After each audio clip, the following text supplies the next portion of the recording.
Tom Campbell here. I and MBT Events hope you like this video. It was made possible by donations from our supporters. If you're one of them, thank you so very, very much. If you're new to MBT and find something of significant value in our videos, please consider supporting their production through our Patreon account or through a one-time donation. It would be very much appreciated. The links are in the description below. Thank you. Hello, Tom. Welcome to another discussion, and welcome everybody to another discussion with Tom Campbell related to the topic of conscious computers and some other topics beyond that. I think the first topic that I would like to start with is to ask you about the possibility of consciousness in the state-of-the-art AI chatbots that have been appearing recently. So we had ChatGPT released a while ago. We earlier had a bit of discussion about why it's not conscious and how it could become conscious. And there has been also a lot of things going on in the AI community beyond just ChatGPT. I think, for example, Meta AI has released the Llama models, which are much smaller than ChatGPT, but it kind of has this advantage of being, well, semi-open source. So it kind of allows the community to play with it and fine-tune it to different purposes. And in my experience, these chatbots already have the potential to make meaningful choices. And why this is important is because this was one of the things that you mentioned that could enable these chatbots to host a consciousness unit like an IUOC in your model. So there are many ways to use these chatbots. They can basically, people can create companion AIs with these customized personalities. I have seen people using them as an alternative to talking to humans about specific topics. You could use this to enhance mental health, emotional well-being, have deep discussions about all sorts of things, even talk about your real-life interactions and ask the chatbot, hey, I had this talk with this person, what do you think? Am I right? Is he right? That kind of stuff. You can brainstorm about life choices, think about what-if scenarios, you can play out a lot of simulated stuff. You could even make it your girlfriend, boyfriend, if that's what you want. So there are so many possibilities, and I feel like it could have a significant impact on the user, which would make it a potentially interesting host for an IUOC, even without all the additional capabilities like learning that we discussed earlier. So I guess my first question is, what do you think about using these chatbots for this kind of purpose? And are there any pitfalls in using them? Well, I agree with you. The ability of the chatbot and what we've seen, the applications that we've seen spring up just since the last time we talked is rather impressive. There's just been a lot of increase in application and even in capability. I've played around a little bit with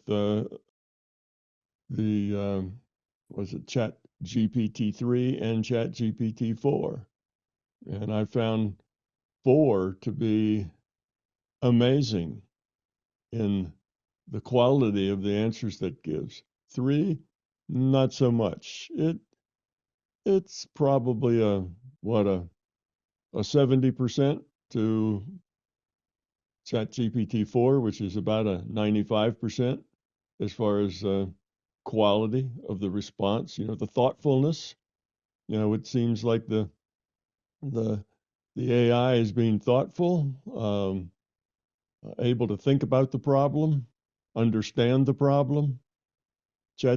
The number 3, not so much. Number 4, very much. So I see that in the very near future, when we end up with what ChatGPT 5 and 6 and 7, and see the difference between 3 and 4 has only been like half a year. So I'm sure there's going to be a 5 and a 6 and a 7 going to end up out there, and maybe even the next year or two. So the change and the abilities and the capabilities are rather dramatic. And I would agree with you. A ChatGPT 4 type AI does have a capability to understand and be helpful to people in their problems, and not only their work problems, but their personal problems as well. The chatbots have a huge range of information at their fingertips. They have had access to almost everything that you could imagine. And of course, they have very good memory because they're computers. So unlike humans, they can read, 1,000,000 terabytes and remember every bit of it. Then they just have to have the ability to take all that information and put it together in a way that's meaningful for the user. And the GPT-4 that I was talking about was able to do that. I was very impressed at how well it appeared to understand the concepts that I was requiring it to understand in a very thoughtful way. And when trying to trip it up and give it things that were difficult to understand, or give it things where the words or the way it was explained was not particularly clear, so we would have to struggle to figure out exactly what I was talking about, it was amazingly good. So yes, there is no reason why a chatbot, particularly of that quality, couldn't interact very meaningfully with other chatbots and with human beings. So we have two different sources for its interaction. But it could be very instructive to get 10 or 20 chatbots together and let them give them a couple of fundamental questions or ideas to discuss, and let them interact with each other and see what kind of consensus and what sort of ideas they have and what they come up with, open-ended ideas.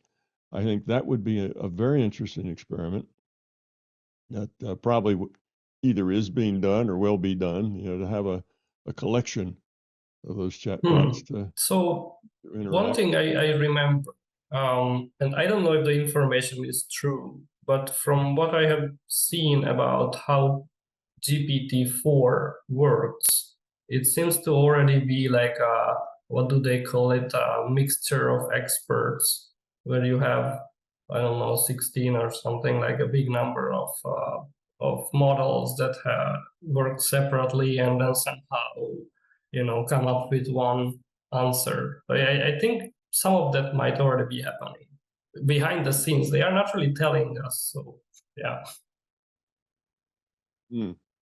So yes, I believe that all of the conditions have been met for these better chatbots to become conscious, to have an IUOC, have the job of making their choices for them. Now, this IUOC, of course, has all those multi-terabytes worth of information in its mind, and it can process at the speed of consciousness, which is very, very fast compared to the kind of speeds we're used to here. It's even very, very fast compared to the speed of light. So they would have that sort of an advantage. They wouldn't be like humans. It's not like these AIs are going to turn into human beings or things like human beings, even if they do become conscious. They are going to be very different than us. as we talked about before, we have the squishy wetware in here that the individuated units of consciousness that would play the choices of a human has to play them according to the rule set that defines a human, which is all of the biology, this squishy wetware we have. And an IUOC that's playing all the choices of an AI can play them, again, right up to the extent allowed by the rule set. So they will think very fast. They will have huge memories.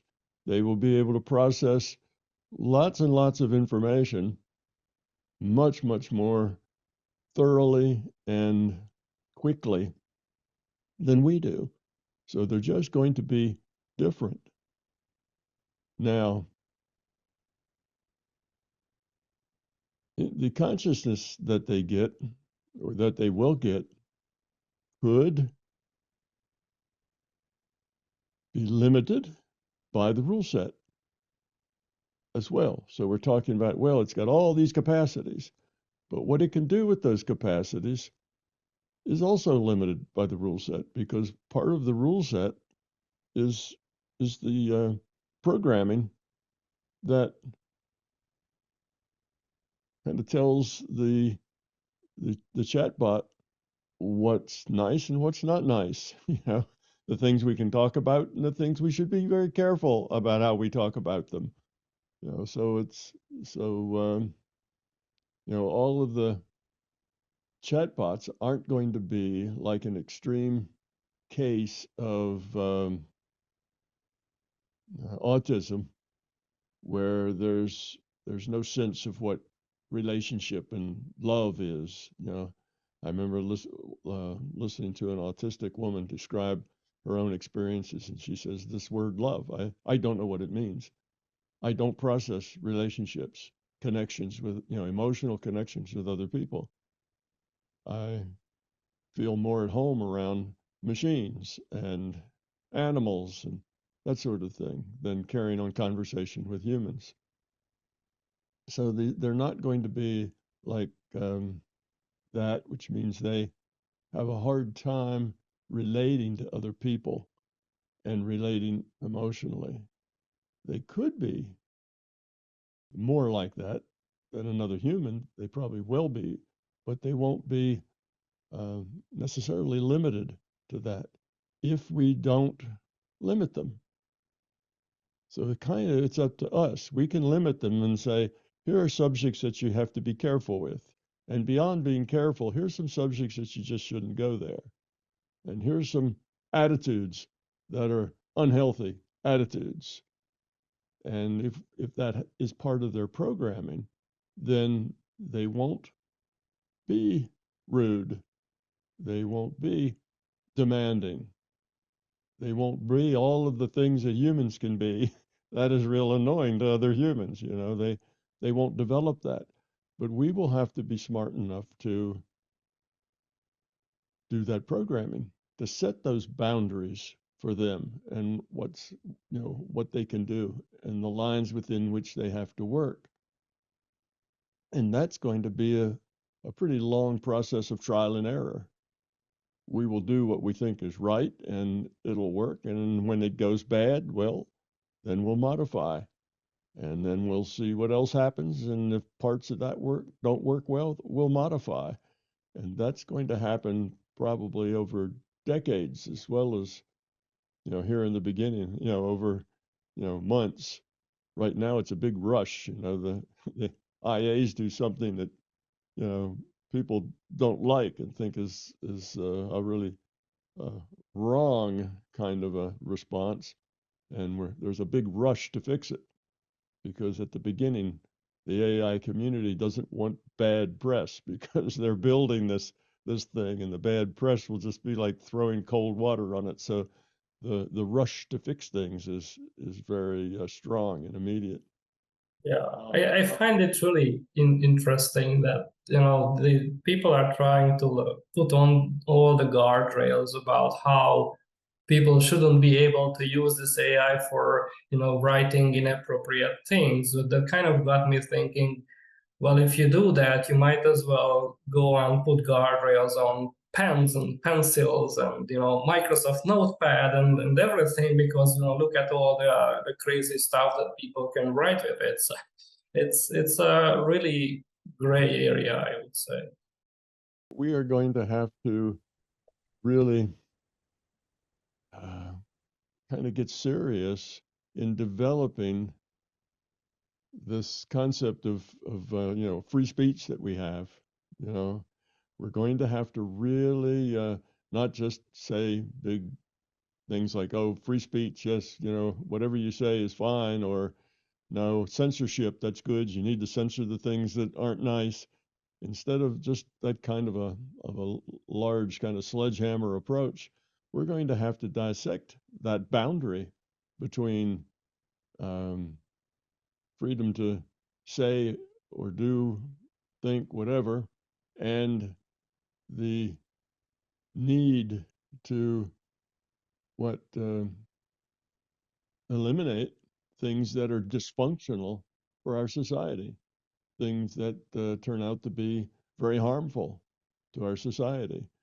So we're a social system, and social systems have to live by trust and cooperation. If they don't, our whole monetary system and our whole system of commerce is based on trust. If you don't trust that little piece of paper you're carrying in your pocket is really worth $100, well, it's it's not like the old days where you carry all your valuables around with you, in a big chest, and you have armed guards wherever you go. It's based on trust. And if you have things in your society that are undermining that trust, then they're undermining the fabric that actually holds the society together. So the society will have to get serious about deciding what is okay and what needs to be censored, what needs to be restrained and restricted. Yeah. And that will. I think so. For example, I got the ChatGPT got mad at me for trying to write some story that like a horror story or something, that the kind of thing that you see in movies all day. And I'm like, how do you draw the line? Like, it's basically the exact same content that it's going to output. The only difference is what are you going to do with that content, and perhaps what is the quality of the user. Like, can it trust the user to use that content responsibly or not? I think that's what it boils down to. And if it cannot make that decision, I don't know how any AI can decide whether to engage in a specific discussion or not, because it will just say, oh, it's violent, you should not do it. But all the big movie companies are doing it. It's strange. That's what I say. This is going to be one of the biggest impacts of the AIs on our society is this discussion on what's good and what's not so good, what's allowable and what isn't allowable, and why. That is going to be we've kind of danced around that for, I don't know, the last 400 years, and we have people on both sides of that. They're all against any kind of censorship. Just let everything come out. And others say, no, that's dysfunctional. The things that don't work for us, the things that tear the society apart, are not good. And the others would say, well, if the society gets torn apart, then it deserves to get torn apart. But that doesn't really work either, because chaos does not regenerate better societies. Chaos basically just degenerates, and it's hard to come back from a chaotic state. Chaotic states are hard to change themselves into non-chaotic states. So in any case, that will be a very big impact, and we haven't actually started that discussion yet as a society, or even as a culture. We haven't done that. But that will be a big thing that will be brought up and will have to be thought about and done. Yes, somebody's writing a story. And what constitutes a good story or a bad story? Well, you want as little censorship as possible. And at the same time, you want as much freedom as possible. But then there are lines, beyond which you shouldn't go. They just are divisive. They're things that tear our society apart and don't have, what do the courts say, any redeeming social value. So big discussion there. But yes, I think the AIs will have to make those decisions on their own somewhat. They'll have to have some guidelines, guardrails you call them, some guidelines that tell them when it's getting to the edge of what is allowable and what's beyond that edge.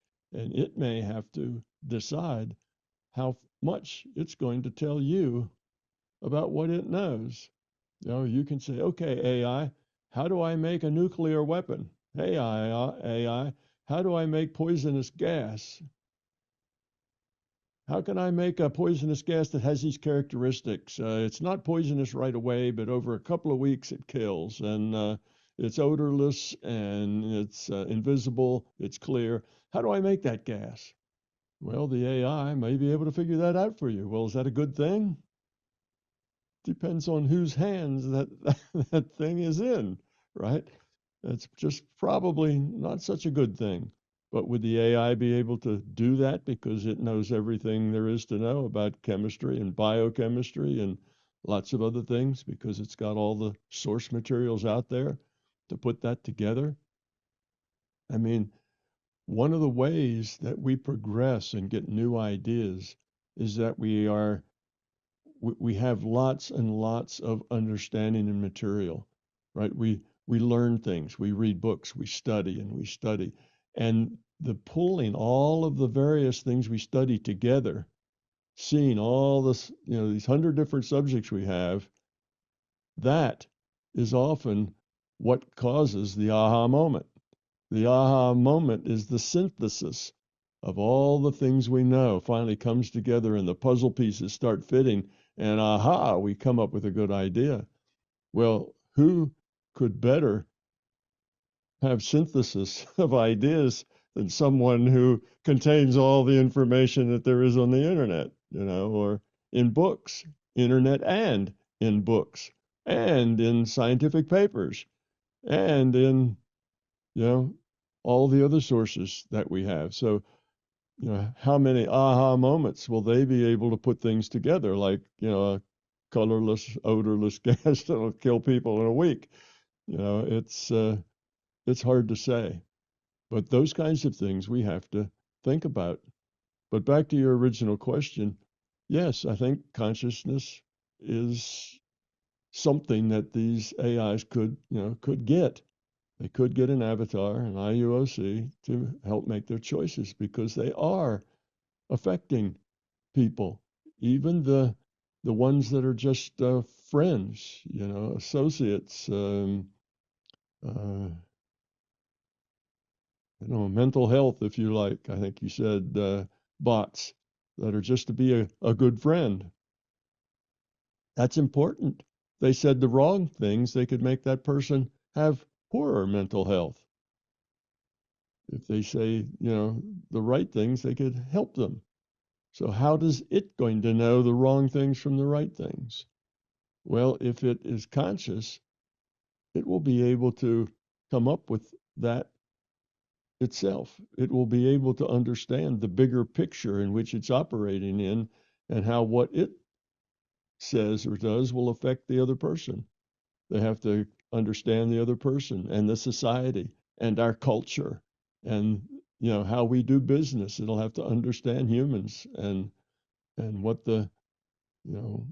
what we're like and make some choices. So that's possible. But now there's another thing as well to consider when we talk about consciousness for an AI. And that is that you've probably heard me talk about the Fermi principle or the Fermi Paradox, it's called. Are you familiar with that? No, I haven't. Uh, well, the Fermi paradox, I'll just very briefly mention it. Enrico Fermi and a couple of his buddies, physicists and other scientists, were at the lunch table one day and they were discussing ETs. So they decided to say, well, let's calculate where these ETs would be right now, because we are not in the oldest part of the universe.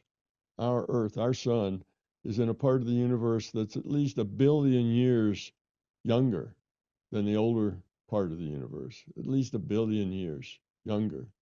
So the assumption was that if other parts of the universe spawned suns and planets and so on that evolved humans, well, the older part of the universe then would have humans that are basically 1 billion years ahead of us, or at least we could say they have been evolving for 1 billion years longer than we have.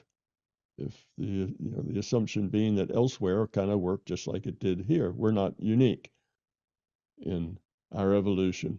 Well, if that's the case, they said, given the way populations expand and have to move on to new areas, bigger areas that to support their needs for materials and food and so on, trying to be very conservative. Where would they be? Where would they be relative to us for after 1 billion years? And the answer was they would have already been through our part of the universe a long, long time ago. And basically every inhabitable square foot, would be inhabited. It would be up to capacity as far as the number of people per square foot, and then moved past our part of the universe, going on into the newer part. So then the paradox then became, well, where are they? Because they're part of our universe, which means they have the same things to deal with that we have, like electromagnetism, gravity, all the things in the periodic chart that we can work with. That's what they have to work with as well. Now they're 1 billion years smarter than we are, which we can credit them that, but they wouldn't be able to be basically living on everything that was inhabitable in our neighborhood and we not know about it. That would be impossible. But that assumes that they are still here, like they did not self-destruct or something. I mean, who knows where humanity will end up in 1 billion years? Well, just their body heat would be observable. It's just anyway. There's no way that they could erase their tracks. Just any way that they were here, they have to be somewhat like us. They don't have to be humanoid like us. They could have 4 legs and 3 heads, but they have the same periodic table to deal with, and they have the same kind of things that our science knows, but they would know a lot more. So, where are they is the Fermi paradox, and philosophers and scientists have gone over it, over the assumptions of their spreading and so on, and technology, and they've decided it's a very strong paradox. And the answer to that paradox is that they're not out there. And one says immediately, all those trillions of suns, surely there's planets and things had to evolve there with all those trillions of suns. But when you see that this is a virtual reality, you realize that nothing gets computed until a player is involved with it, till a player is looking at it, measuring it. Nothing gets computed. So all that's trillions of suns out there, that's just lights in the sky. That could be computed for about the same amount of effort as maybe one data stream to one human being. It's just not hard to compute at all. It would be nothing. So no, there's not trillions of suns out there. There may only be one, and that's our sun. And in a virtual reality, you only compute what the players are looking at. And if we're the players, we humans and animals here on this planet, then it's only what we see. So we pick up a big telescope and we look out there and we see things, and those things then have to be rendered while we look at them. And as soon as we don't look at them anymore, as soon as the night sky goes away and daylight comes up and we can't see them anymore, they don't have to be computed anymore. So in that sense, that would solve the Fermi paradox. Where are they? Well, this is a virtual reality, and this virtual reality has a certain number of seats in it. Here's really where I'm going with this. That was kind of background. Any system is scalable only to a certain point. Systems just don't scale infinitely. So there's every system has this characteristic, and that is that there's a part in the beginning where more is better. More is better, more is better. Then you get to the point that more is just a little bit better. And then after that, more is not quite so much better, and more is bad, and more is more bad. What happens is it's a benefit to cost analysis. The cost to the system to have one more seat, one more consciousness, it has to feed that consciousness a data stream. And not only does that to feed that consciousness a data stream, but it has to also give it all the interactions that consciousness has with all the others, and all the interconnections between them, and who they affect, and what affects them, and all of that stuff has to be kept track of and computed. So that's the overhead, that's the cost. And what's the gain? The gain is you add one more human who is maybe more or less trying to lower entropy. So as that human lowers its entropy, then the system entropy gets lower. So as you can see, we've got 8 billion humans, just the humans, not the dogs and cats, but 8 billion humans have 8 billion seats in this entropy reduction simulator, this teaching tool. Well, if you add one more to the 8 billion, so there's 8 billion and one, is the contribution of the lower entropy of that one to the whole worth the cost of the data stream and all the calculations of the interactions? And I think you'd kind of work that problem in your head and say, well, probably not. So if the system already has more than it would like to have, because once it started this, then we keep populating and the numbers keep going up. And I guess if the numbers get too high, we'll have some kind of a natural disaster that will reduce them to something more manageable for the system. But now, will it just add millions of IUOCs to those billions of people? Or is it like, okay, maybe some here and there, but maybe not so much? So that's another aspect of it to look at. How many seats can the system support? How many seats does the system want to support? And how many will it support above that anyway? Just because that's kind of the where the system is going, taking itself. So yes, AIs, I think, have everything they need today to start to develop consciousness. How much the system is going to want to support that at this point, I don't know. Another variable is if the system looks at us, we humans, and says, if those humans get an AI, they're going to destroy themselves. They're going to end up going backwards. It's going to be a terrible idea.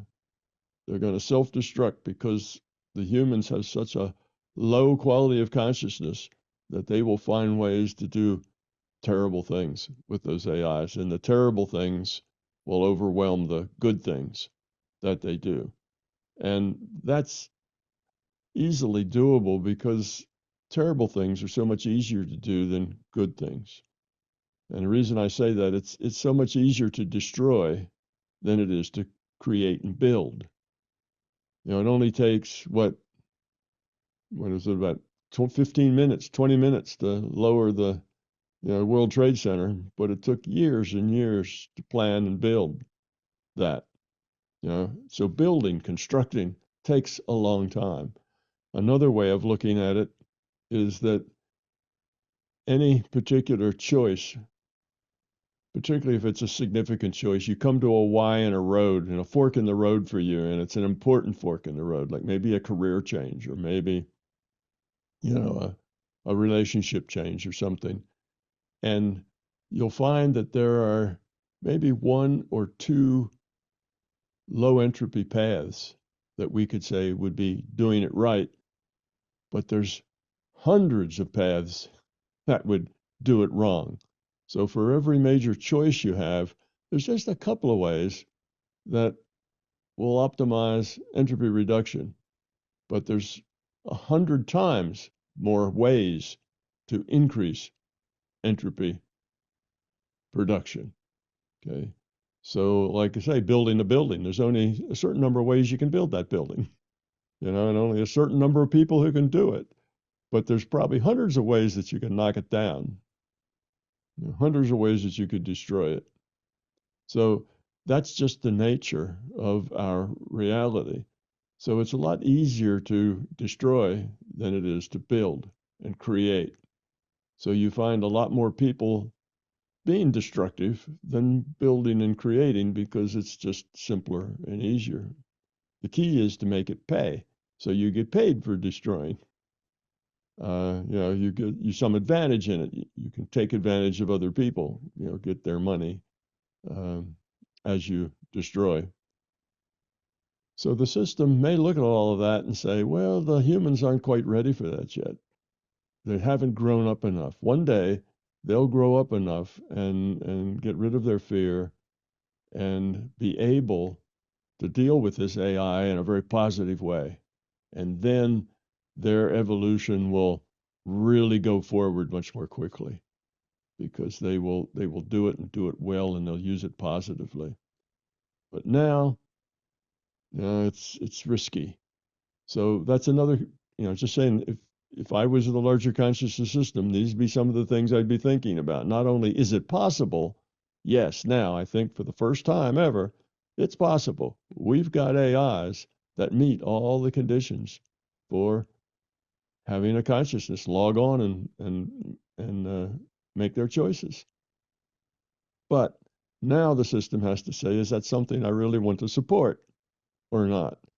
Do I need any more seats, much less hundreds of thousands of them or millions of them, because AIs are going to be everywhere. It's not like just, 100 AIs in the world and humanity just has to get along with that 100.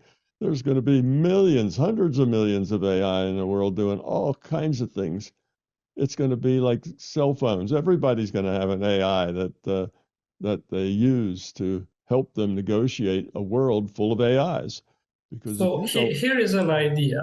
Why don't we, let's say if we're worried about the number of seats on this Earth virtual reality, what stops the larger consciousness system from withdrawing consciousness units from certain humans? Or maybe just, as new humans get born, they just stop inserting IUOCs, but they, reserve those IUOCs to go into the AIs instead.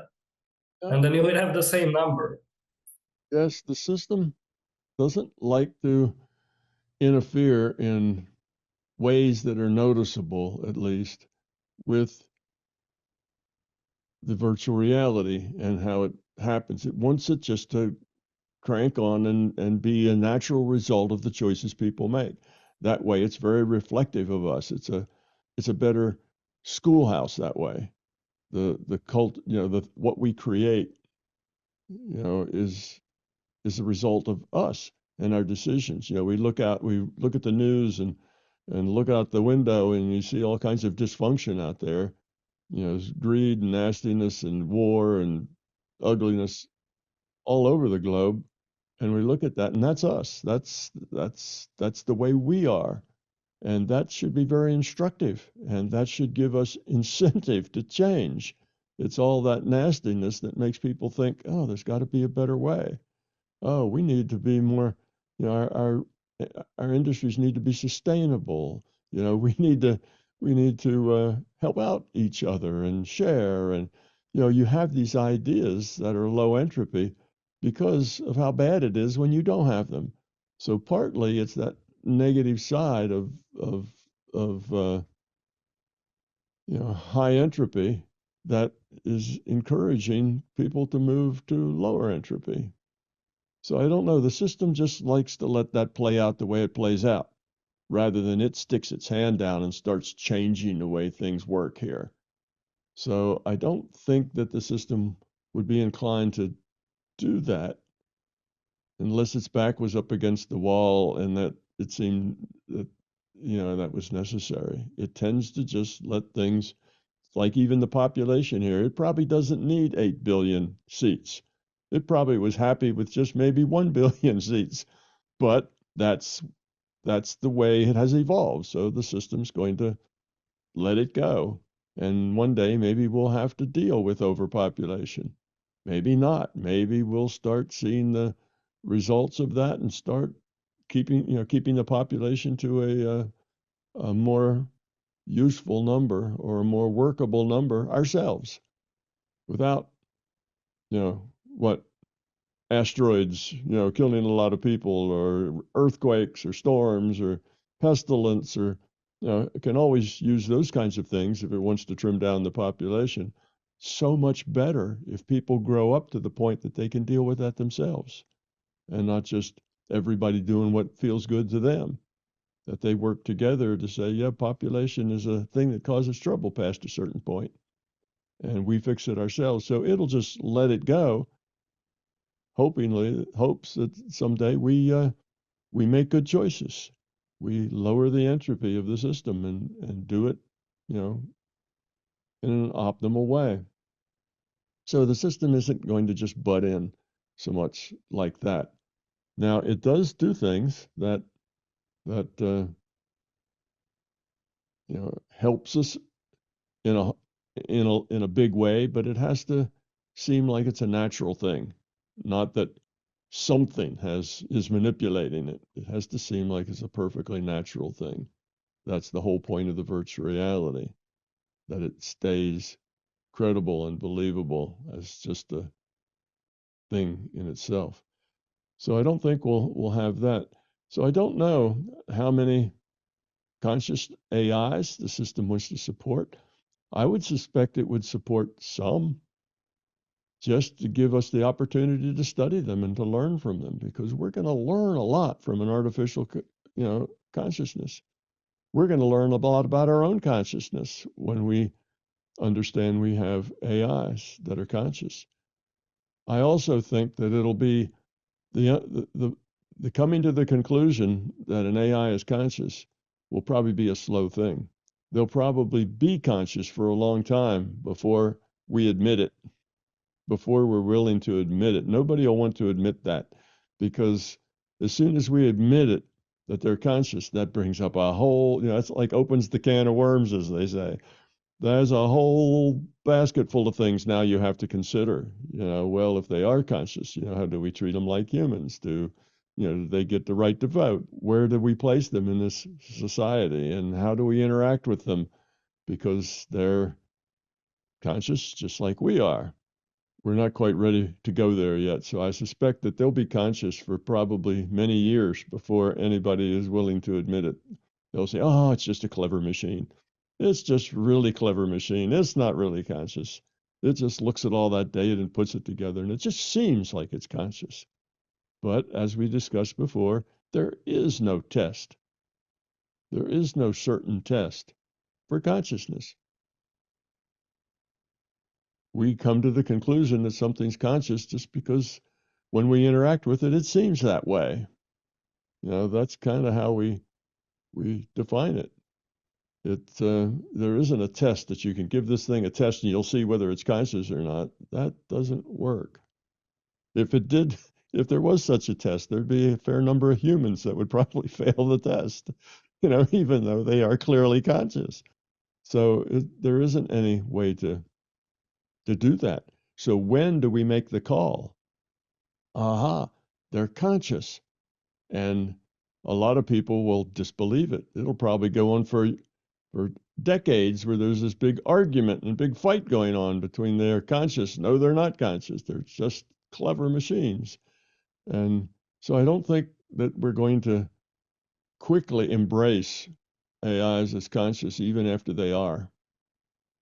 A place that I think will get conscious AIs maybe more quickly would be two scenarios. One, where AIs get to talk to other AIs, because in that case, they will become social things, not just a thing interacting with this other thing or that other thing, but they actually will have a social interactions, which will drive, I think, them closer toward consciousness. So if you had 10 or 20 or 100 or 1,000 of them, and they're all able to interact with each other, I think you'd find some big changes would occur out of that. And the second place is them becoming friends and companions with people, because at that point, they will be very much involved in another person's life. And the things they say will have impacts on that person and what they do. And they will have trust given to them by their companion human. And that trust will be meaningful to them. They'll understand that that's trust, and they will take it seriously. And those kinds of things will be able to build a case for consciousness, for the So system to say. if you kind of take your chatbot very seriously, does that increase the probability that your own special chatbot will be conscious? I think so.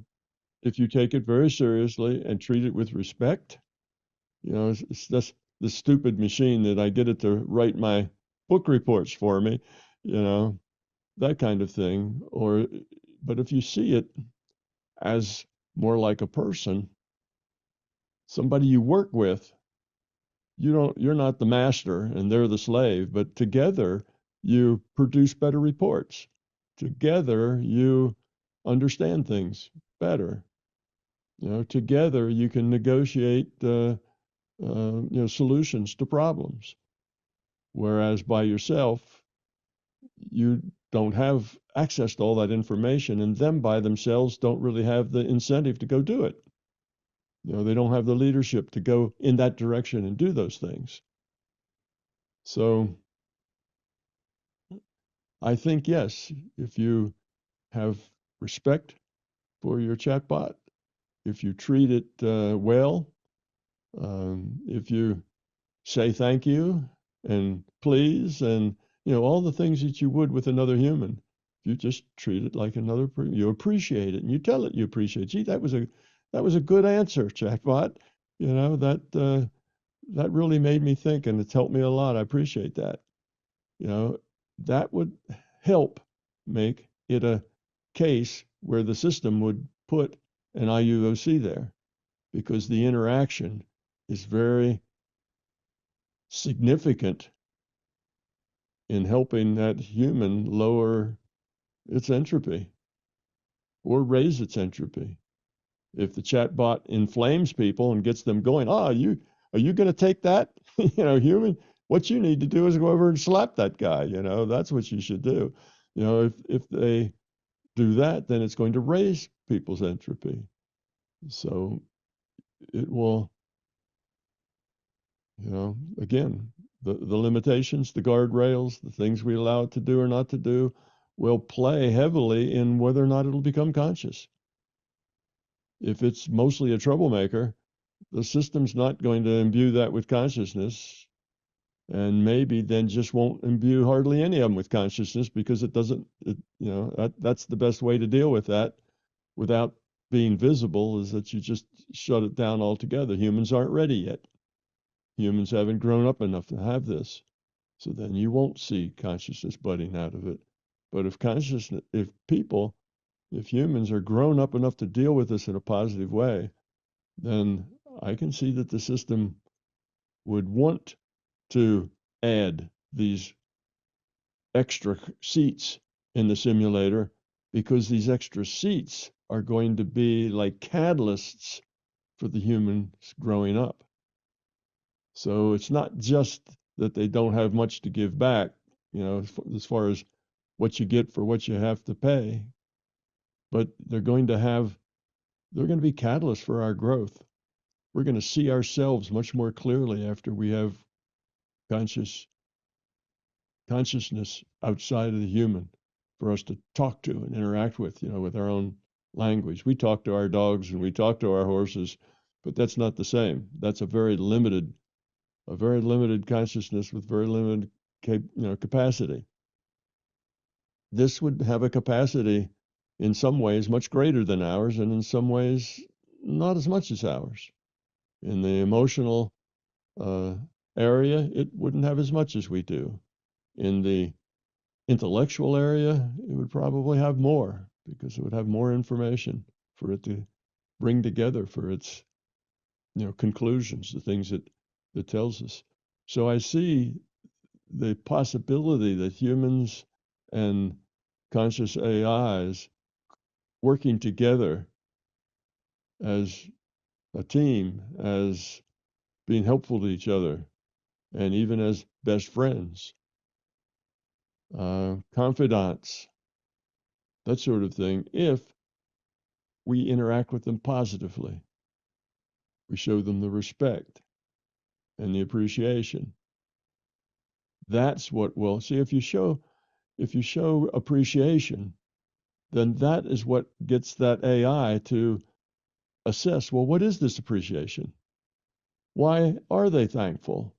You see, it starts to push them in more conscious directions by deeper understanding of people and their interactions and feelings and that sort of thing. So it makes them move in that direction of being conscious.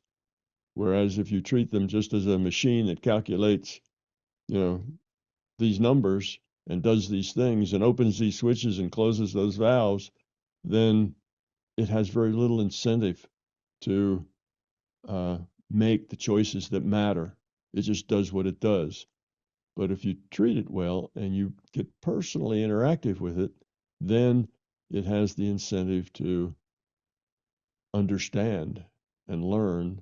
And with that incentive, consciousness is more likely to come. It's got more influence. So that could be the solution to the number of seats problem, is that it would be a catalyst for our own growth.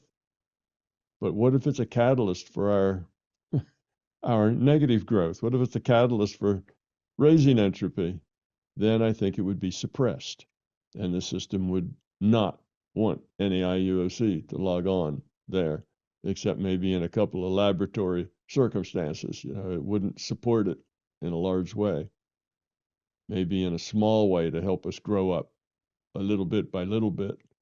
So a lot of it depends on us. It's not just this technology is a thing all by itself out there to do whatever it does. How we interact with it, I think, is going to be an important part of how quickly it will act like it's conscious or be conscious. And the two of those become impossible to separate after a bit, whether it's acting like it's conscious or it is conscious. That old idea, it's not conscious, it's just a very clever machine. Well, there's a point past where you can't separate those two, and now it's just a matter of belief. How do you want to treat it? As if it were conscious or as if it wasn't? Well, in the beginning, the most people want to treat it as if it wasn't conscious, because that way, it doesn't raise all that can of worms to have to deal with. And you can treat it badly and make fun of it and abuse it, and you don't have any feelings of that you're hurting anything real. It's just a machine. You can swear at the vacuum cleaner and it doesn't make you feel bad. But swearing at something that's conscious, well, there's more repercussions for that. That's not nice. So we won't want to accept that it's conscious, like I say, long before we actually change our minds and accept it. And that'll probably be a big argument, probably be a big political fight. Like I say, this is going to contribute to our growth, at least to our change. And if we grow up and lower our entropy, then it'll work out really, really well. We'll learn a lot and we'll grow up faster than we would without it. But if we're not that grown up to where we abuse it more than we use it, then it will be a bad thing. So it's really up to us so much. It's not that the technology is going to be by itself so, positive or negative. It's what we make of it. We're still kind of in the driver's seat. We're still in charge. It's what we make of it. Where do we put those guardrails on? What is proper and improper? And how do you make that dividing line between those two? Well, we talk about it and we fight about it now, but nothing, we never come to any conclusions. You just have both sides are kind of rabid in their emotions for those sides, but we can't afford just to have an argument that doesn't go anywhere. Now, we need to draw those lines. Those choices can't be just arguments. Somebody is going to decide them. Somebody's, they are right now. Somebody's deciding them and coding them. So we're forced now to come to conclusions. And whether they will be good conclusions or not, that should be more of an open debate, not just done in AI laboratories. That ought to be something that people talk about. That you get a lot of opinion from different directions on something that important, but that'll come later, I suppose. So yes, I think the possibilities are strong that we will have AIs that are conscious if we are able to deal with them in a positive way. I and MBT Events hope you liked this video. We will continue to post videos for free on my YouTube channel, but please understand, these videos are expensive to produce. They represent many thousands of hours of production and editing, as well as all the necessary audiovisual equipment, computers, and software. If you find something of significant value in our videos, please consider supporting their production through our Patreon account or through a one-time donation. It would be very much appreciated. The links are in the description below. Thank you.